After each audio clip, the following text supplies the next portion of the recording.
السلام عليكم، والصلاة والسلام على رسول الله. حبايبي عاملين ايه؟ يا رب تكونوا بخير. لو اول مرة تسمعوني انا فودة من قناتي كل يوم وصفة، ان شاء الله نقدم لكم كل يوم وصفة، وان شاء الله نعمل مع بعض النهارده الكشري المصري اللي كلنا بنحبه وبنشتريه من بره، نعمله مع بعض في البيت باسهل واسرع طريقة.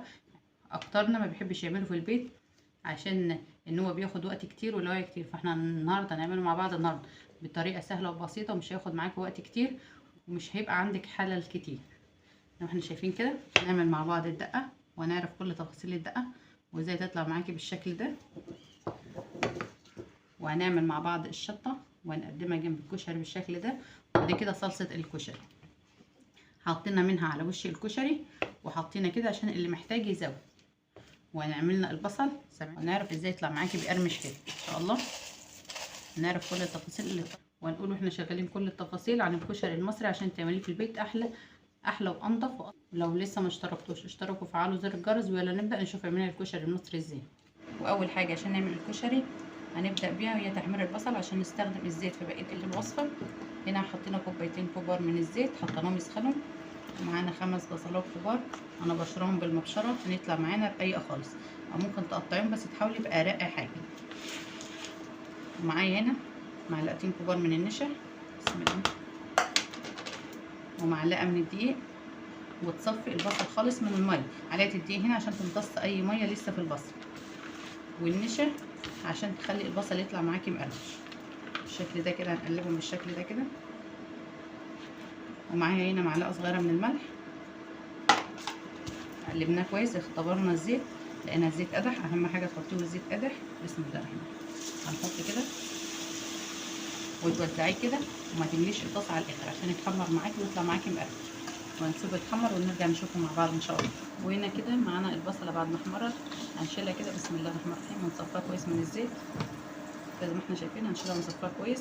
اهم حاجه ما تخليهاش تتحرق معاكي عشان طعمها ما يمر. باجي اطلع البصل واطلعه في مصفى، لان المصفى بتخلي البصل معاكي يفضل مقرمش، سامعين كده؟ انما المناديل بتضر معاكي البصل. وهنا انا معايا حمص حطيته على النار عشان اسلقه. انا نقعته قبل الاول 5 ساعات. ومعايا معلقه صغيره من السكر، بسم الله، هحط له الحمص واسيبه يتسلق. هرجعه على البوتاجاز. يبقى انا كده بسلق الحمص وبحمر البصل كده. ارجعه على البوتاجاز، ناخد معلقتين من زيت البصل، بسم الله الرحمن الرحيم.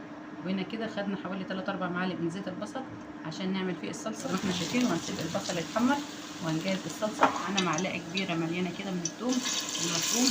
اهم حاجه تكون معلقه صلصه الكشري، وتكتري لها في الثوم شويه، ما بتحطيلهاش بصل. انما انت لو حابه تحطي بصل حطي، بس هي اصل صلصه الكشري ثوم بس كده. ونشوح الثوم زي ما احنا شايفين.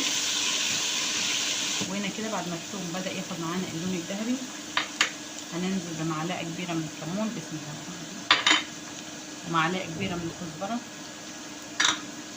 ونشوحهم كده مع الثوم عشان نشم ريحتهم.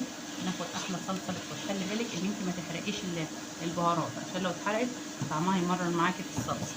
وهنا كده بعد ما الثوم اتحمرت، بسم الله الرحمن الرحيم، هننزل بعصير طماطم. بس كده نزلنا بعصير طماطم فريش.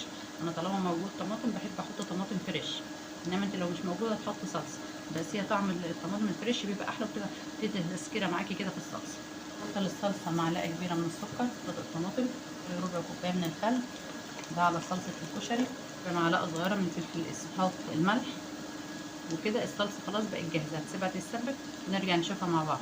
وهي صلصه الكشري ما بتبقاش متسبكه الاخر، بتبقى مرقه شويه زي ما احنا شايفين. نقلها على البوتاجاز مع الحمص. يبقى احنا كده معانا الحمص على البوتاجاز والصلصه، ومعانا هنا بنحمر البصل عشان نشتغل كله في وقت واحد. انا ما بكون مش بصور كله على البوتاجاز، بيبقى ال5 عيون شغاله معايا، ما بتاخديش وقت كتير معاكي في تحضير الكشري.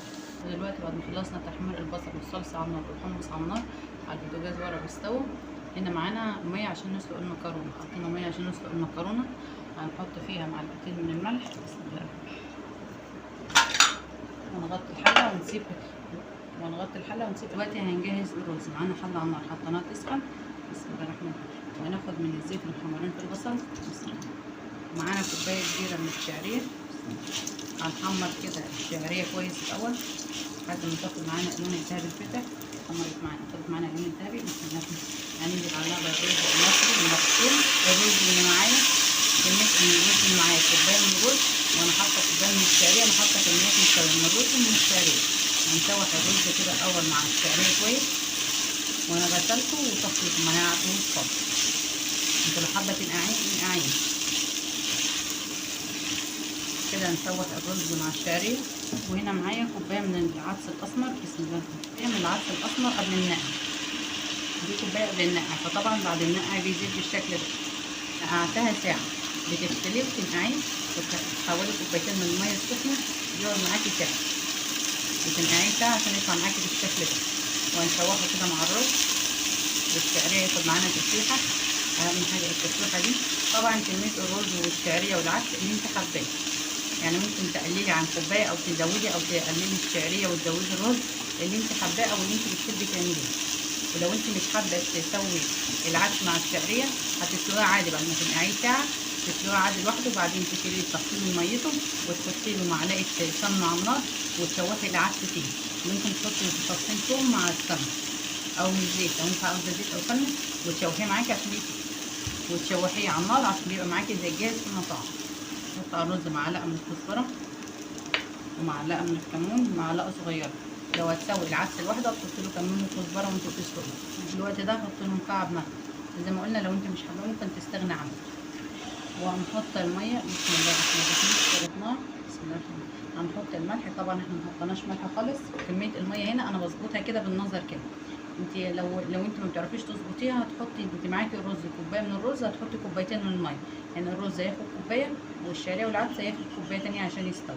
نسيبه على نار عاليه لحد ما يتشرب، وبعدها نهدي النار ونسيبه لحد ما يكمل سوا.